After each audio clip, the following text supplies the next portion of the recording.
What's up internet, Kevin here, bringing you guys another indie game review, and today we're talking about Road Not Taken from Spry Fox, which is available on PC, Mac, and PS4. Now at its heart, Road Not Taken is a puzzle game, but there's also a really heavy emphasis on its presentation and ambiance to really make it a much more memorable title.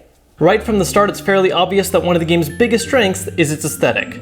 The art, while somewhat simple, is incredibly charming, and while it is very childlike, it's heavily balanced out by the mood the game's light story and music accents.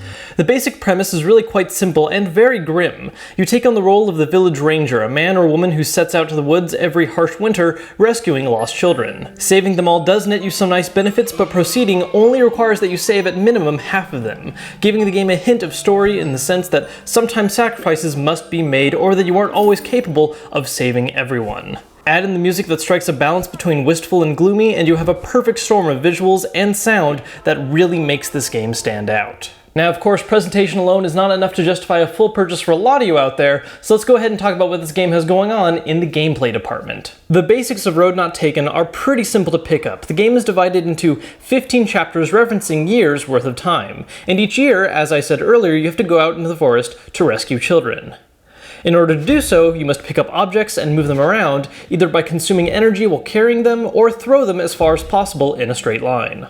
Once a child is found, you can rescue them by taking them all the way back to the puzzle's entrance or by finding a nearby parent to deliver them to. What complicates this whole thing is the numerous different types of objects you'll encounter and have to interact with. Roads will only open when so many of the same object are stacked next to one another, and sometimes pushing one object into another will create combined effects, some of which are desirable and others which are not. Some objects move around the field, some can only be moved under certain circumstances, others transform under certain circumstances, and not paying attention to what you place where just might end up accidentally creating dangerous enemies that can wreck your health. Now, the important thing to note about all this is that each puzzle is randomized each year, so that means that what objects you encounter aren't always going to be the same, and sometimes depending on your playstyle you'll get the right mixture that makes it not that hard to deal with, but at other times absolutely soul-crushing.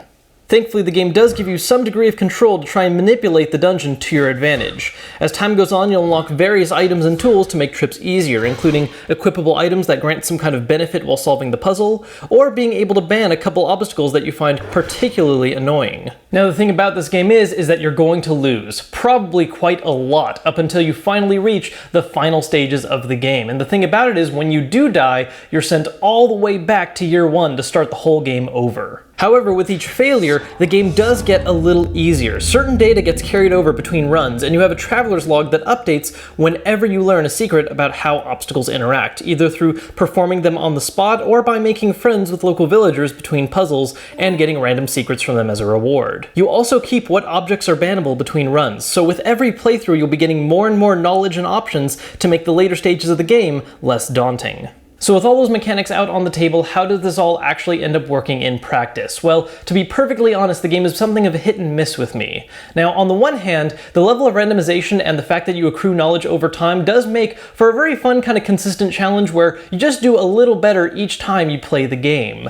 And despite the fact that you're basically doing the same thing over and over again, the game doesn't really feel quite as monotonous as you think it would. The problem though is that the randomization in this game is almost too wild at times, and sometimes obstacles appear in just the right way to make it an utter pain for your weary and tired ranger. After so many attempts and deaths, you almost begin to feel as though the late game's difficulty has less to do with your knowledge of how to manipulate what objects, and is more so based solely around what objects you end up having to deal with. In some runs, the middle 5 levels can be surprisingly easy, with other times having the 6th or 7th level just completely shut you down because you're stuck with just an utterly painful mixture of obstacles.